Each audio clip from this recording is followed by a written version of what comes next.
دوستوں، بھیڑیے ہمیشہ جھنڈ میں رہتے ہیں اور اکٹھے شکار کرتے ہیں۔ یہ شکار کو چاروں طرف سے گھیر لیتے ہیں، پہلے اسے باری باری زخمی کرتے ہیں، اور جب شکار تھک جاتا ہے، گر جاتا ہے، تو پھر وہ اس پر ٹوٹ پڑتے ہیں۔ ان کا جھنڈ ہی ان کی طاقت ہوتی ہے۔ لیکن کچھ بھیڑیے جھنڈ سے الگ ہو جاتے ہیں۔ وہ اکیلے رہنا، اکیلے شکار کرنا پسند کرتے ہیں۔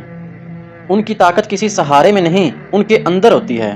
انہیں اپنی پہچان کی تلاش ہوتی ہے، کیونکہ وہ جانتے ہیں کہ بھیڑ کے ساتھ چلنا آسان تو ہے، کیونکہ بھیڑ آپ کو سہارا دیتی ہے، لیکن وہ یہ بھی جانتے ہیں کہ بھیڑ آپ کو سہارا تو دیتی ہے، لیکن وہ آپ کی پہچان چھین لیتی ہے۔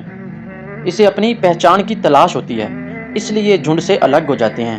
اسے لون وولف کہتے ہیں۔ وہ جانتا ہے کہ اکیلا رہنا بہت مشکل ہے۔ اسے اپنی زندگی کی جنگ خود ہی لڑنی ہوگی، اپنی بھوک خود ہی مٹانی پڑے گی، اس کی جان کو خطرہ بھی ہوگا، لیکن وہ پھر بھی ان خطرات کا سامنا کرتا ہے۔ وہ اکیلا رہتا ہے، اور یہی اکیلا پن اسے مضبوط بناتا ہے، اسے دوسروں سے بہتر بناتا ہے۔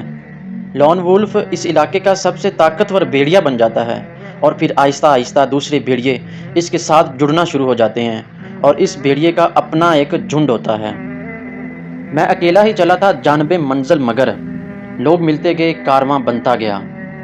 اس لیے دوستو، اپنے لیے صحیح راستے پر اکیلے چلنا اس جھنڈ کے ساتھ چلنے سے کہیں بہتر ہے جو غلط راستے پر جا رہا ہو۔ سفر تو ہزاروں لوگ شروع کرتے ہیں، لیکن چوٹی پر کوئی ایک ہی پہنچتا ہے۔ اکیلے چلنا کبھی بھی آسان نہیں ہوتا، لیکن اگر تم چلتے رہو گے، اپنے راستے، اپنے مقصد پر ڈٹے رہو گے، اگر تم پیچھے نہیں ہٹو گے، ہار نہیں مانو گے، تو کامیابی کی ان بلندیوں پر جا پاؤ گے جو تمہیں کبھی بھیڑ کے ساتھ چل کر نہیں ملیں گی۔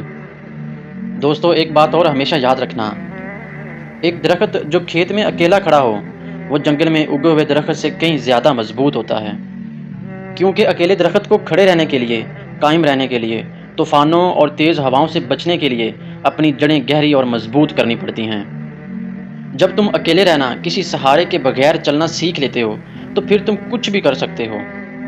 اکیلے اٹھایا ہوا ہر قدم تمہارے ارادوں کو مضبوط بناتا ہے، تمہارے حوصلوں کو بلند کرتا ہے، اپنی ذات پر تمہارے یقین، تمہارے اعتماد کو بڑھاتا ہے۔ اس لیے آگے بڑھتے رہو، اپنے قدم مضبوطی سے جمائے رکھو، اور آگے بڑھتے رہو۔ میں جانتا ہوں کہ راستہ تھوڑا مشکل ہے، لیکن ہمیشہ بات یاد رکھنا کہ مشکل راستوں کی منزل ہی آسان ہوتی ہے۔